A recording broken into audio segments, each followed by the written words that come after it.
June 6, 1944, the day 156,000 Allied troops stormed the beaches of Normandy. D-Day. A turning point. A gamble. A blood-soaked path to victory. But what if it never happened? What if the Allies called it off, or failed? Would Hitler have won? Would Europe still be under Nazi control? This is the alternate history of a world where D-Day never came.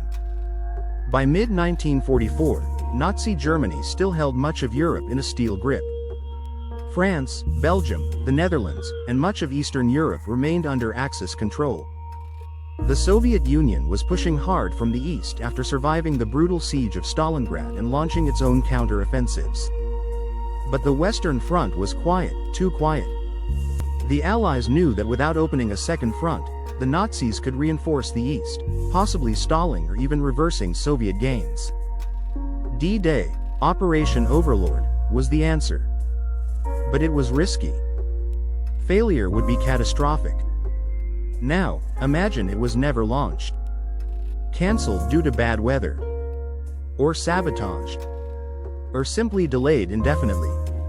In this alternate timeline, no Allied boots land on Normandy. No paratroopers drop behind enemy lines.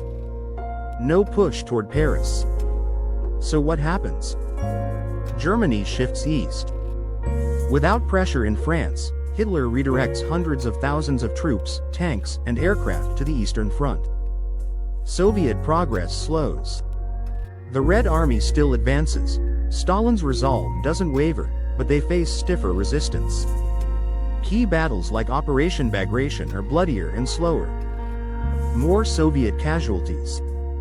With less Allied disruption from the West, Germany inflicts heavier losses on the USSR. Some historians estimate the war in the East could have dragged on into 1946 or even 1947. The Allies did invade Italy in 1943, but progress was slow. Without a Western Front, Italy becomes the main battleground, mountainous, brutal, and slow-moving. Allied bombing campaigns over Germany intensify. Cities like Dresden, Hamburg, and Berlin are hit hard. But bombing alone cannot win the war. There's growing pressure, especially from the Soviets, for America and Britain to act. By 1945, the US has completed the Manhattan Project. Without D-Day and a Western push, there's a very real possibility that America shifts its focus, not just to end the war in the Pacific, but to force a surrender in Europe. Would the US have dropped an atomic bomb on Berlin? Or Munich? Possibly. Some military planners considered it. In this timeline, it may become the last resort to break the Nazi war machine. With no Western liberation of France, Belgium, or the Netherlands, the Soviet Union expands westward unchecked. Berlin falls, not to a joint Allied effort, but solely to Stalin's forces. This new Europe? Divided, but tilted heavily towards Soviet control. Eastern Europe. Central Europe. Even parts of Germany and potentially France could have ended up behind the Iron Curtain. The Cold War? It would have been colder, longer, and deadlier. Without D-Day, Western Europe is weakened, possibly not rebuilt through the Marshall Plan. NATO may never form, or may be far weaker. The USSR is the dominant superpower in Europe.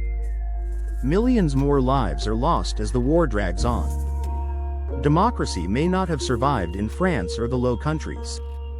And Germany? It's divided, but not as we knew it. Perhaps all of Germany falls under Soviet rule. D-Day wasn't just a battle, it was the beginning of the end of tyranny in Europe. A turning point that prevented a darker, more divided, more violent world. In this alternate reality, the price of inaction is clear. History hinges on moments. D-Day was one of them. And thankfully, it happened.